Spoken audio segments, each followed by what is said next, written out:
Why creativity needs a time block.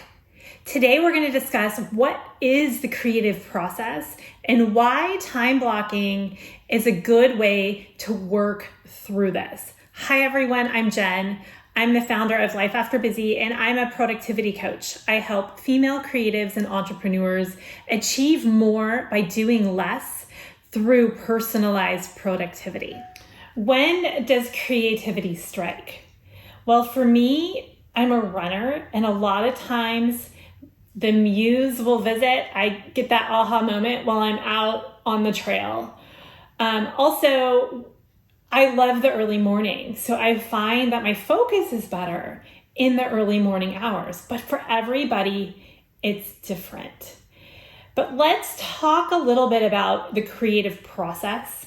In 1940, an advertising executive named James Webb Young published a short guide titled A Technique for Producing Ideas.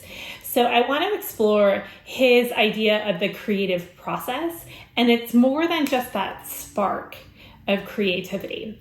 Step one is to gather ideas, gather experiences, gather information, regardless of what your creative outlet is. If you're a painter, maybe you need to be out in nature. If you are a content creator, maybe you need to go out there and expose yourself to different life circumstances. But basically gathering in all that information. I know I'm a writer, so a lot of times I will spend, time researching the subject that I'm going to write about this week. Step two is to reason, and that's to consciously think about what you want to create. Well, gathering, you might not be thinking about the creation itself. You're just out there like gathering information. Where reasoning, you're out there consciously thinking about what you want to create. And this is the step in the process where we connect ideas in new and different ways. I'm sure you've heard before, there's no new information out there, right? The World Wide Web is wide and you can read about anything, and ideas have been around for ages and ages. And oftentimes the most creative things that are put out into the world are just taking old ideas and putting them together in new ways. So that is the reasoning process of creativity. And step three is what I talked about in the beginning of this video. These are the aha moments. And that happens usually when we step away from our work.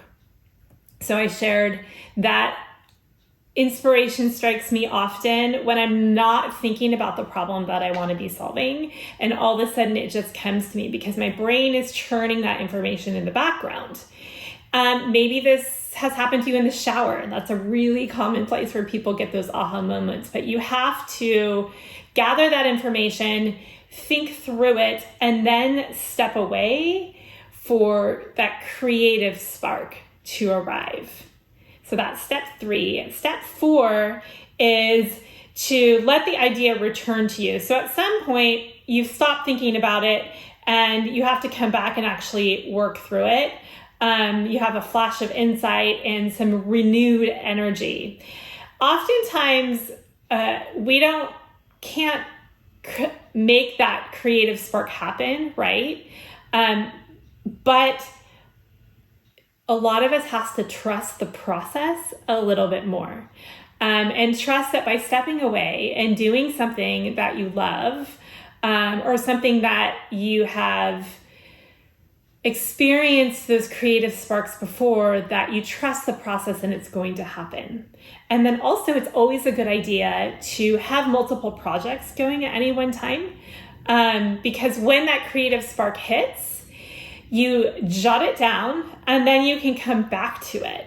So maybe a creative spark is hit for project A, but I am currently working through project B. Well, while I'm waiting for project B to get that spark of creativity, I can work on project A. So I can write that blog post about project A. All right, and then the final step is step 5, is where you shape and develop your idea based on feedback. So you have to put your creative work out into the world in order to take this step. For any idea to succeed, you have to release it and refine it and get feedback and get, how can I make this better? Of course, you have to look at the input, where you're getting that input, the resources you're getting that input from. But that's the final step. So again, first is gather. Second is reason. Third is step away. Fourth is let that idea return to you. And then fifth is shape and develop your idea. So going back to the subject of this video is why creativity needs a time block. Gathering and reasoning, so where you're going out there and kind of just even subconsciously exposing yourself to ideas, you can do that within a time block. You can set yourself up, I want to research, creativity for an hour, Tuesday morning from 10 a.m. to 11 a.m. That is something you can easily time block. Who out there, I know I am raising my hand, goes and spirals down into analysis paralysis? I love researching and analyzing new things. And if I don't give myself that time block, that constraint, I can spend all day stuck in that. And I never actually produce something that I can put out into the world. Another reason why creativity needs a time block is the constraint of time can spark creativity. Like I mentioned before, if you are up against, I have to get this thing done by 5 p.m. today, it's going to push you through that creativity. And I can hear you thinking, but Jen, I don't want to rush it. I don't want to rush the process. But the more you do it, the act of repetition and the art of practice, the more you do that, the better you're going to get at creating something. So more iterations of whatever that creative piece is out into the world, rather than less put out into the world and more time put into it. Because again, step 5 was putting it out there and learning from that and getting feedback and improving. So just put something out there. If you create that time block, put it out, learn from it, do better next time going forward.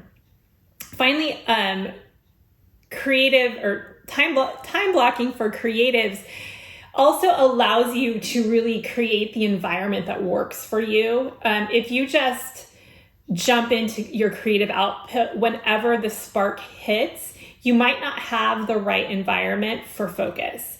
So whatever that looks like for you, again, that's something I discuss with my clients. So let me know if you want to go further. But if you need a quiet area, maybe you need actually to be like in a busy area with like a coffee shop with lots of people walking by to get that creativity flowing. But if you create the time block, you have the ability to silence distractions and create the environment that you need. And finally, just that commitment to a time. So many times creativity is dampened by not having the time to create. And if you spend time planning and creating blocks within your calendar to create, that excuse is gone. So I want to end this with saying, if you're still not convinced, so many creatives feel like blocking their creativity into a box on their calendar really just dampens who they are. I encourage you to try it for all of the reasons I just listed. But if not, there is also a way to manage your times and not blocking, but using day theming. And I do have a resource on that I will link below if you want to find out more information.